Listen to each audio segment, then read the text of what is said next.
Welcome to రెక్ TV mystery. ఇప్పటివరకు మనం అనేక గౌతమ బుద్ధుని సూక్తుల గురించి తెలుసుకుందాం.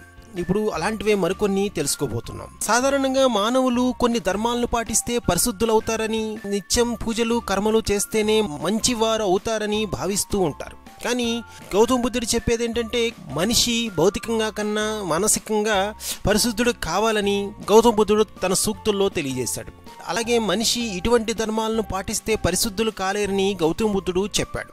అందులో చేపలు మాంసాలు తినకపోవడం, పిలక పెట్టుకోవడం, జడలు అల్లుకోవడం, ఒండ్రు మట్టి పట్టించుకోవడం, లేడి చర్మం ధరించటం, యజ్ఞాగ్నిని పూజించటం, వేదమంత్ర పఠనం చేయడం, నైవేద్యం సమర్పించటం, కర్మకాండ నిర్వహించడం ద్వారా మనుషులు పరిశుద్ధులు కాలేరట.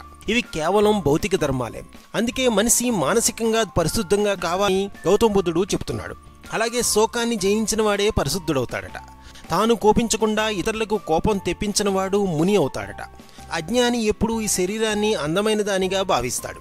మనిషి చనిపోయి ఉబ్బిన తర్వాత బంధుజనులు దానిని శ్మశానంలో వదిలేస్తారు. జీవించి ఉన్న దేహం మృతదేహం రెండూ ఒకటే. శరీరం మీద వాంఛని ఎప్పుడూ వదిలిపెట్టాలి. ఈ శరీరం నుండి 9 రకాల వాసన స్రావాలు ప్రవహిస్తూ ఉంటాయి. అందులో కంటి నుండి పుసి, చెవి నుండి గ్రిమి, ముక్కు నుండి చీమిడి, నోటి నుండి ఒక్కొక్కప్పుడు పైత్యరసము, ఇతర సమయాలలో లాలాజలం, శరీరమంతటా చెమట మురికి స్రవిస్తూ ఉంటాయి. ఆ మురికితో నిండిన ఈ దేహం పైన అనవసరమైన వ్యామోహం పెంచుకోకూడదని గౌతమ బుద్ధుడు చెబుతాడు. ఇక మానవులు దుర్గంధపూరితమైన దేహంపై ఆసక్తిని పెంచుకున్నారు. ఈ ప్రపంచంలోకెల్లా గొప్ప ఆస్తి శ్రద్ధ మాత్రమే. ధర్మాన్ని చక్కగా పోగు చేస్తే అది మనిషికి సుఖాన్ని ఇస్తుంది. అన్నిట్లోనూ మధురమైనది సత్యమని గౌతమ బుద్ధుడు అంటాడు. ఇక ప్రజ్ఞతో కూడిన జీవితమే నిజమైన జీవితం అంటాడు. ప్రజ్ఞ ద్వారానే సంసారం అనే సముద్రాన్ని దాటాలి. ప్రయత్నంతో దుఃఖాన్ని కూడా జయించవచ్చు. ప్రజ్ఞతోనే మానసికంగా పరిశుద్ధుడు కావాలని గౌతమ బుద్ధుడు చెబుతాడు. ఇక ధర్మంపై శ్రద్ధ ఉంచి అప్రమత్తంగా సేవ చేస్తూ విచక్షణ జ్ఞానంతో ఉంటే ఆత్మ పరిశుద్ధతని పొందొచ్చు.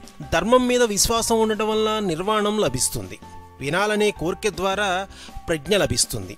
సత్యవంతులుగా జీవించడం వల్ల కీర్తిని పొందవచ్చు. త్యాగం వల్ల స్నేహితుల్ని పెంచుకోవచ్చు. ఎప్పుడూ నిజమే మాట్లాడడం, ఎప్పుడూ మంచిగా ఉండడం అనగా ధర్మాన్ని పాటించడం, ధీరత్వాన్ని కలిగి ఉండడం, తన కోసం తన వారి కోసం త్యాగమూర్తిగా ఉండడం అనేది గృహస్థు పాటించవలసిన ధర్మాల్లో ముఖ్యమైనవి. కోపంతో గాని అసహ్యంతో గాని ఇతరులకు ఎప్పుడూ కూడా దుఃఖం కలిగించకూడదు.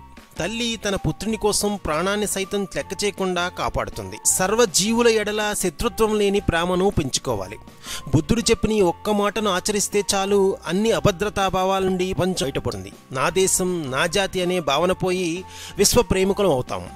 తప్పుడు సిద్ధాంతాలని ఎప్పుడూ పాటించకూడదు. శీలవంతుడై పరిపూర్ణ దర్శనంతో సంపన్నుడైన వాడు కామసుఖాలను అణిచివేసిన తర్వాత ఎన్నటికీ తిరిగి జన్మించడు, అనగా ఆత్మపరంగా పరిశుద్ధుడవుతాడు. ఈ విధంగా భౌతిక ధర్మాలను పాటించడం కన్నా మానసికంగా పరిశుద్ధుడవడం వల్లనే పరిపూర్ణ మోక్షం లభిస్తుందని, మరుజన్మ ఉండదని గౌతమ బుద్ధుడు చెప్పుకొచ్చాడు. మరిన్ని ఆసక్తికర విశేషాల కోసం ప్లీజ్ సబ్స్క్రైబ్ టు రెక్ టీవీ మిస్టరీ.